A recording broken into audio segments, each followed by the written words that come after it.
ইতিমধ্যে এই বিজেপি চৰকাৰখনে অৰ্থাৎ আজি কেইদিনমানৰ আগতে ধৰা পৰিছিল যে দিলীপ শইকীয়াই ইতিমধ্যে তেওঁলোকৰ বিজেপি বিষয়ববীয়াসকলক কৈছিল যে যিসকল মানুহে বিজেপিক ভোট নিদিয়ে সেইসকলৰ নাম ইতিমধ্যে কৰ্তন কৰিব লাগে। অৰ্থাৎ তেওঁলোকে এই বিজেপি চৰকাৰখনে আমাৰ মাইনৰিটি মানুহখনক খিলঞ্জীয়া মুছলমান মানুহ ভূমিপুত্ৰ মুছলমান মানুহসকলৰ নাম কৰ্তন কৰিবলৈ বিশেষভাৱে তেওঁলোকে অনুমতি দিছিল। তাৰে উদাহৰণ ইতিমধ্যে দিলীপ শইকীয়াই কৈছিল যে এই কামটো কৰা নাছিল। তাৰে উদাহৰণ আজি শিৱসাগৰত জলজল পটপটকৈ ওলাই আহিলে। ইতিমধ্যে শিৱসাগৰ জিলাৰ দিচাংধাইলি পঞ্চায়তৰ ১ নম্বৰ ৱাৰ্ড দীঘল দিয়লিৰ ৰিৰিয়াৰ প্ৰায় ১০৯ জন খিলঞ্জীয়া ভূমিপুত্ৰ মুছলমানৰ নাম ইতিমধ্যে কৰ্তন কৰি দিছে। তাৰে ইতিমধ্যে যিসকলে নাম কৰ্তন কৰিছে ইয়াত সম্পূৰ্ণৰূপে ধৰা পৰিছে যে ইয়াৰে ৩জন বিজেপিৰ মানুহ, আচলতে বিজেপিৰ মানুহ নামকেইটা কি আছিল? মণিৰাম পাংগিং, ৰাজীৱ শৰ্মা আৰু অভিনন্দন গগৈ। এই ৩জন আচলতে বিজেপিৰ বিষয়ববীয়া। এই ৩জনে এইসকল যি ১০৯ জন মানুহ ইতিমধ্যে ১ নম্বৰ ৱাৰ্ডত এটা ৱাৰ্ডত যিসকল মানুহৰ নাম ইতিমধ্যে কৰ্তন কৰিলে ১০৯ জন মানুহ, এই ১০৯ জন মানুহ মৃত বুলি তেওঁলোকে নিজাববীয়াকৈ তেওঁলোকে আজি নিৰ্বাচনী বিষয়া কাৰ্যালয়ত তেওঁলোকে এপ্লিকেশ্যন দিছে আৰু সেই নিৰ্বাচনী বিষয়া ইতিমধ্যে ১০৯ জন ১ নম্বৰ ৱাৰ্ডৰ দীঘলদিয়লি ৰিৰিয়াৰ ১০৯ জন জীৱিত মানুহৰ নাম ইতিমধ্যে কৰ্তন কৰিলে। এই কথাটো জলজল পটপটকৈ ওলাই পৰিলে যে বিজেপি চৰকাৰখনে ইতিমধ্যে কৈ আছিল যে যিসকল মানুহে বিজেপি ভোট নিদিয়ে তাৰে এইটো উদাহৰণ।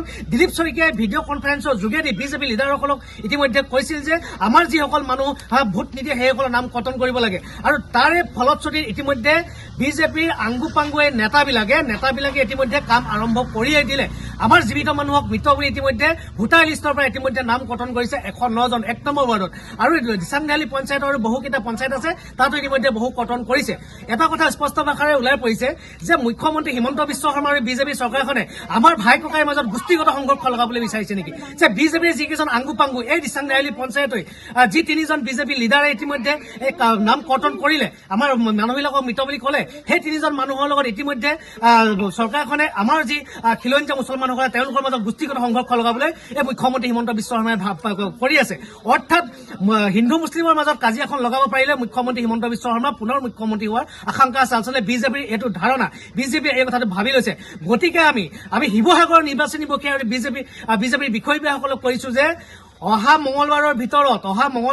মঙলবাৰে ইতিমধ্যে বৰ্তমান চৰকাৰী বন্ধ আছে।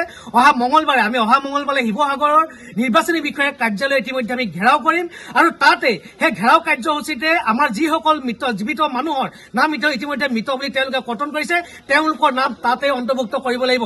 অন্যথা কিন্তু শিৱসাগৰ জিলা উপায়ুক্তৰ লগতে নিৰ্বাচনী বিষয়া যিগৰাকী আছে, নিৰ্বাচনী বিষয়াসকল কোনো শান্তিত থাকিব নোৱাৰিব।